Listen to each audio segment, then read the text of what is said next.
All right, let's see. English side ruined. Must use French instructions. Le grill? What the hell is that? Oh, come here. Come on, fit. You.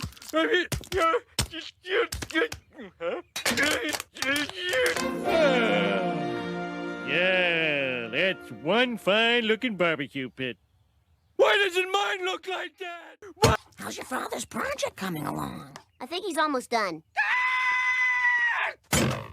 Yeah, he's done. Those magnificent men in their flying machines, they go up to the up, they go down to the down, down. They enchant all the ladies and see all the scenes with their up to the up, and their down to the down, down. Up, down, flying around, looping the loop and defying the ground. Up, down, they're frightfully keen, those magnificent men in their flying machines.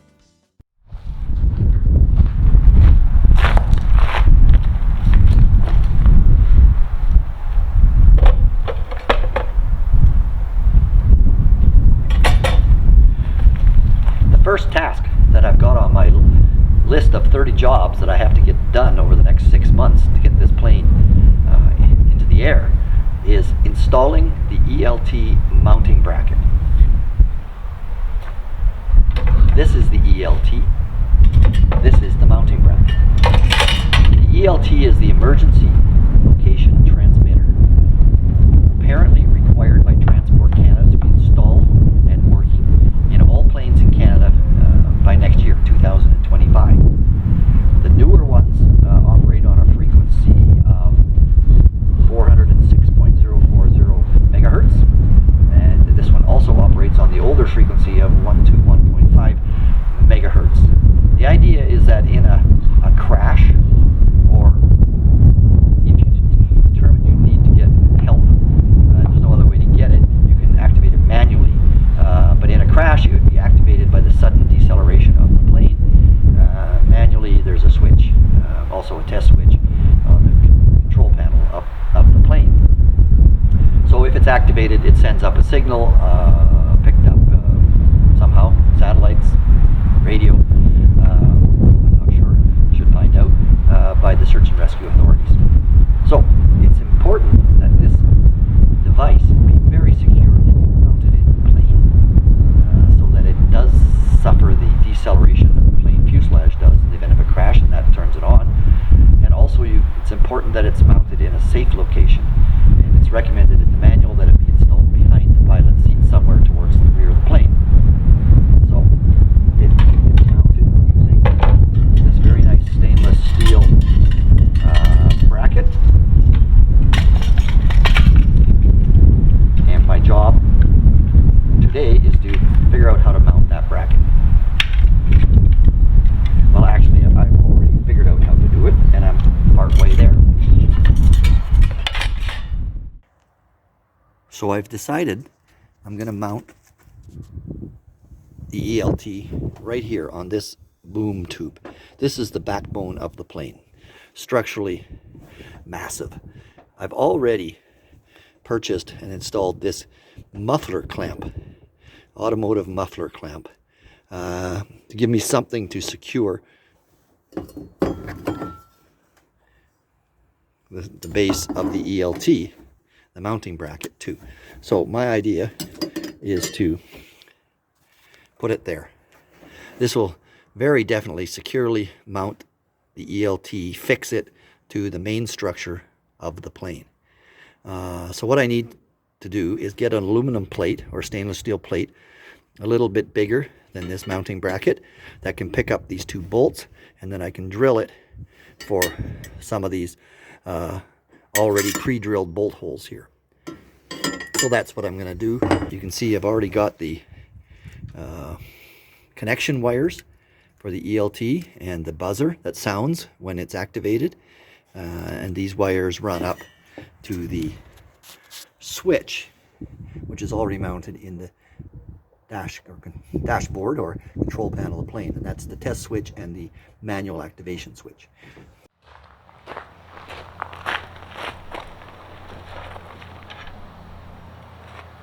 I picked up this small piece of aluminum plate from a local fab shop just down the road. They were good enough to cut me this out of a piece of scrap plate in the corner. So it's aluminum, 6.5 inches square, 1/8 inch thick. I've already taken the support rack and laid it on and marked 4 holes and center punched them for the 4 bolts that will secure this to this.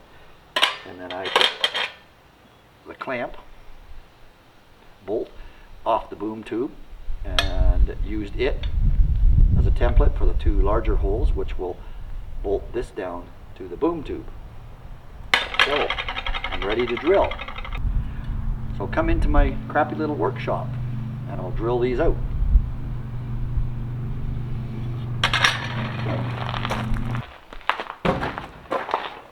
Oh, hanger rash on the head. I'm more worried about damaging the wing than damaging my head. But anyway, first I'm gonna just drill a common size pilot hole for all 6 holes.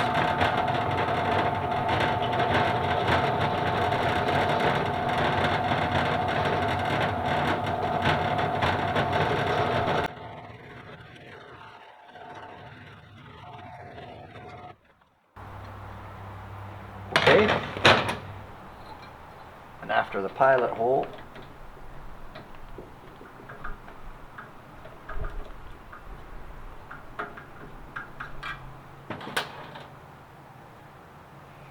the size of hole I need for the small mounting bolts.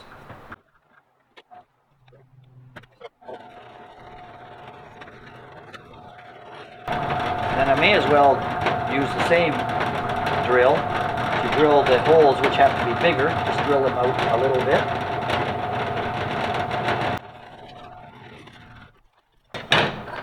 And then finally the largest size hole for the U-bolt to mount the base plate onto the boom tube.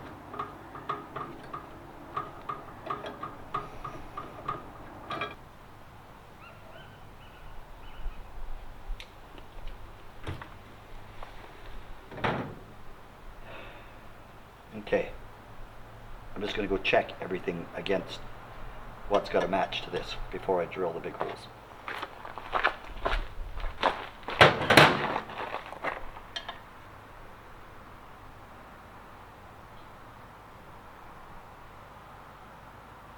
Those 4 little holes look good.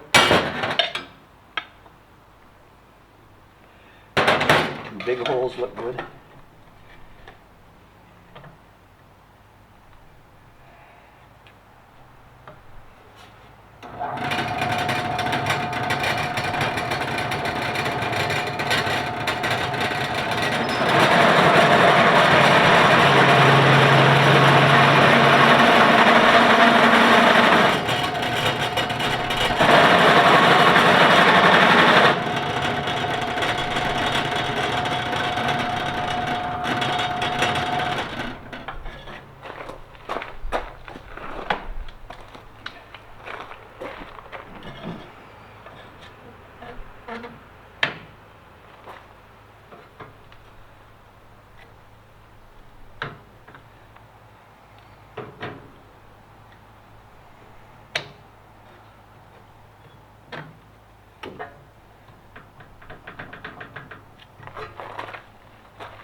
I'm sure I could hear my grade 9 shop teacher telling me to clamp the piece you're drilling securely.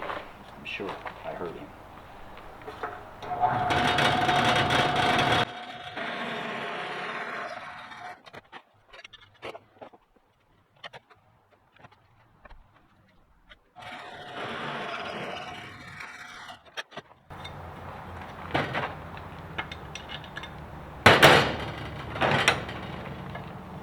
Apparently it's really important to clean up all the holes that you drill, especially if you're riveting.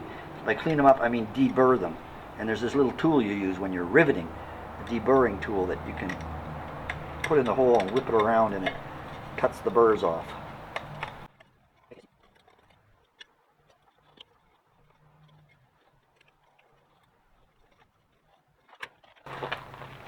These are the number 10 dash 24 screws that I'm going to use. Actually, they're bolts, but they're called machine screws, I think, with washers and lock nuts that I'll use to fix that bottom rack onto this base plate. Now, one thing else I should do is just nicely just grind the edges of this so it's not sharp. So come back further into my crappy workshop.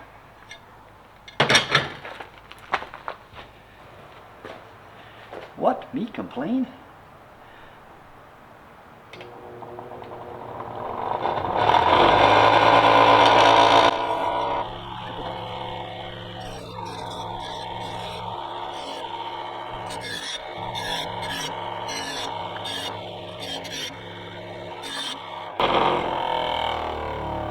Nice, that's good.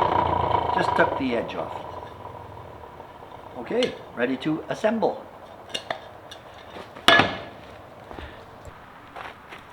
Hi, Sammy. Yeah, good girl. Sit, yeah. Good girl. You're a big help. Okay, all right. So now with this plate all drilled, I can drop in 4 of these machine screws, I think they're actually called, even though they look like bolts.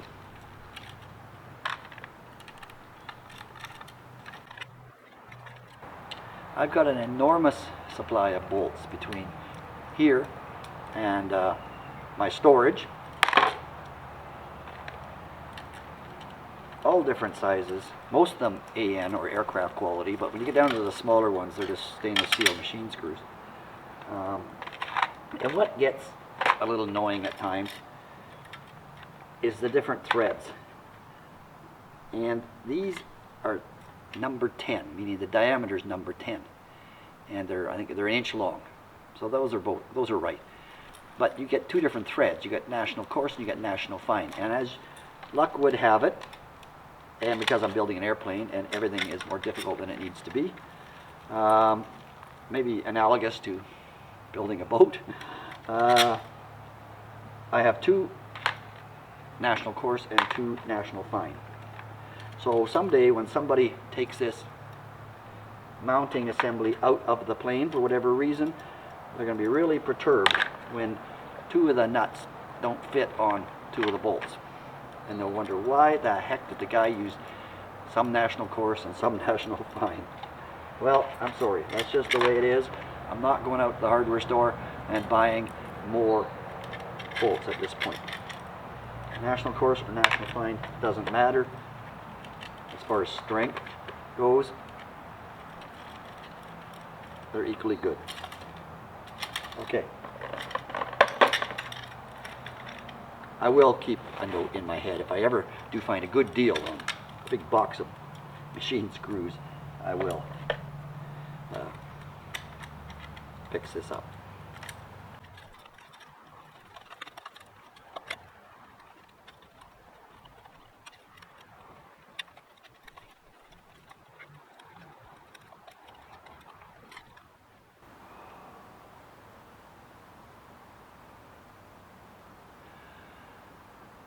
Oh, mistake. What's the mistake?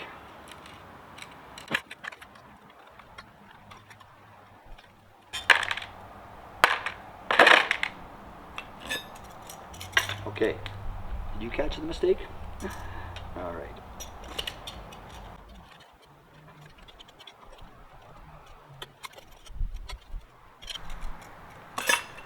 Believe it or not, this, what looks like a rectangle, is not a rectangle. It's actually smaller at this end than the other. So this has to go on from the small end. Ah! Ay, ay, ay.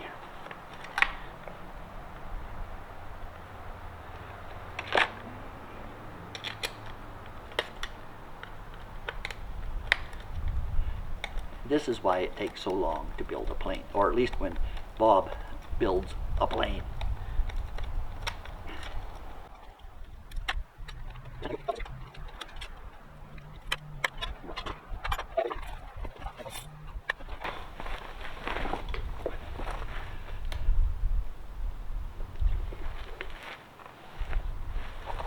Okay, one more time.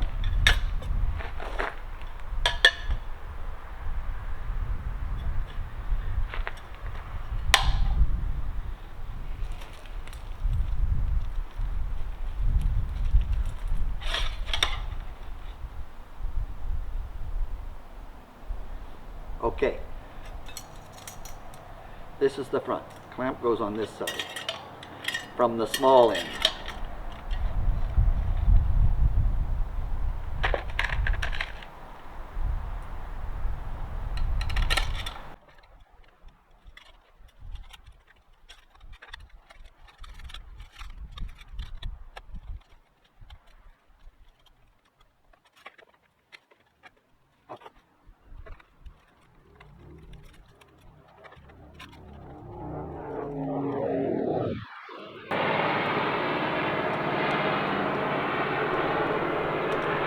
The medevac helicopter, probably flying from Vancouver or its base to pick up a patient at the Vancouver Hospital, or at the Powell River Hospital, which is just over there.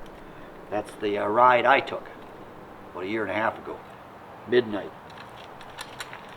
when I had COVID, and the doctors thought the only way they could save me was to put me into a chemically induced coma. Yikes. At least I got a free helicopter trip out of it.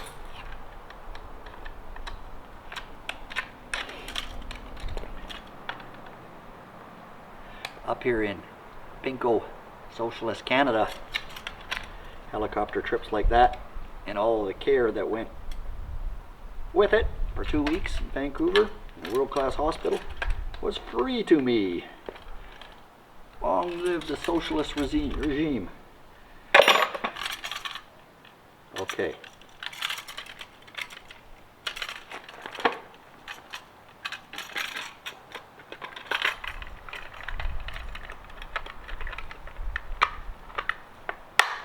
Nice. Sweet. Sammy, come here.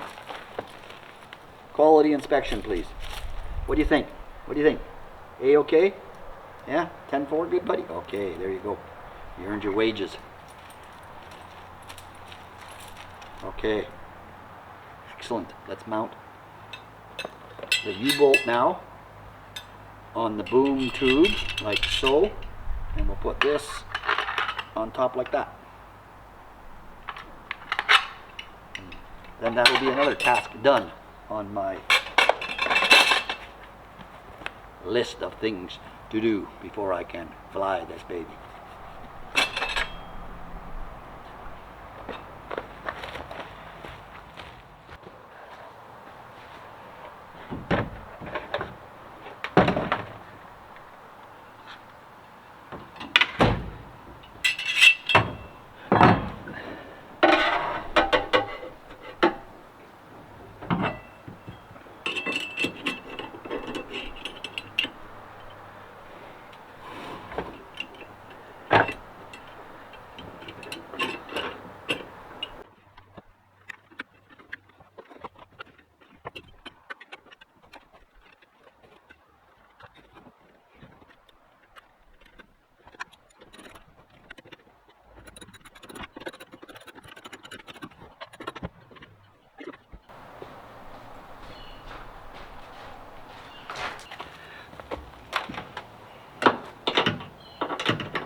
That is solid.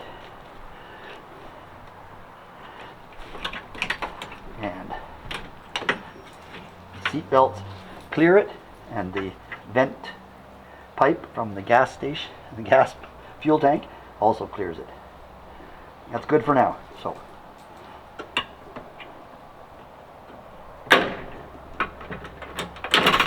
I'll just pop this expensive little baby out of there for now. Keep her safe. There we go. Another job done. Another task of the 30 on my list.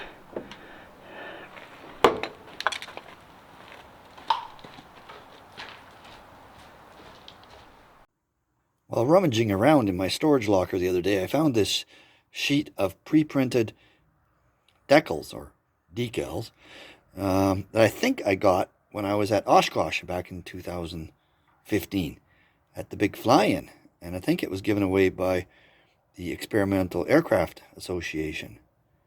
Anyway, pre-made decals, great. So I thought I'd just play around with it today and start labeling some things, like the throttle, the brake, the flaps, the gear raise and lower, some of the switches on the center panel. Over there, a passenger warning decal that this is just an experimental plane. The trim, the parking brake. Now they've only, of course, got a limited number of these pre-made decals, but they're pretty comprehensive. They've even got one, actually, the emergency was actually for a ballistic parachute, but I cut off the ballistic parachute and just put emergency fuel off for the shut-off valve for the fuel line to the engine in the event of emergency. And even up here on the, well, it's the starter throttle, but I've called it a choke here. It's not really a choke, but there's some labels or decals for it as well. I think it looks pretty good, even though I don't think this will be the permanent decals. I've got a decal maker or label maker at home that I'm going to use, or was planning to use, but these look pretty good. They'll do for now. Better than what I had before. So I'm not taking credit for this on my schedule because I'm way in advance, but just some fun work today. And just to keep this sense of accomplishment going today, this feeling of success, let's just stick on the obligatory experimental decal on the passenger side.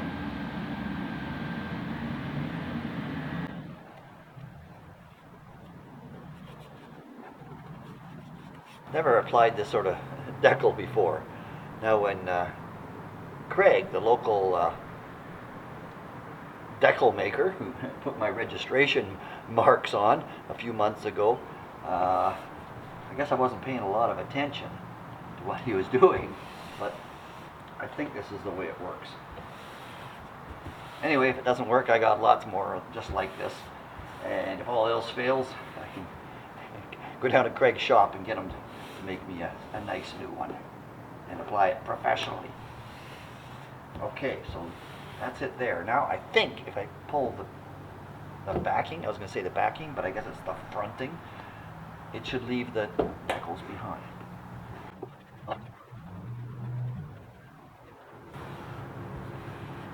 Let's see if this works. Holy smokes, I think it's working. Well, would you look at that?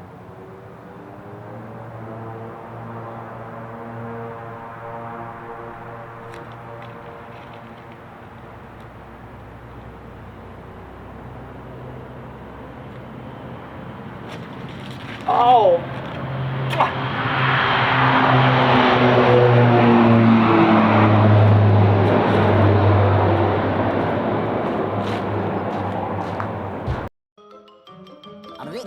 That's all, folks.